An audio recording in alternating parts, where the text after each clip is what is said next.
Hello guys, happy lunch time. Tayo ay kakain na.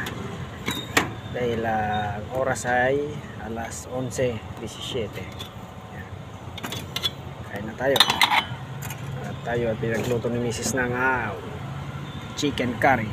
Pero wait, parang masabaw. Masabaw oh. Alam ko chicken curry ito eh. Chicken curry yung luto niya.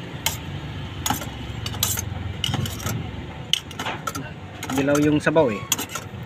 Chicken curry. May chicken curry siyang nilagay. Tikman ko. Ayos. Masabaw siya eh. Parang tinola naman.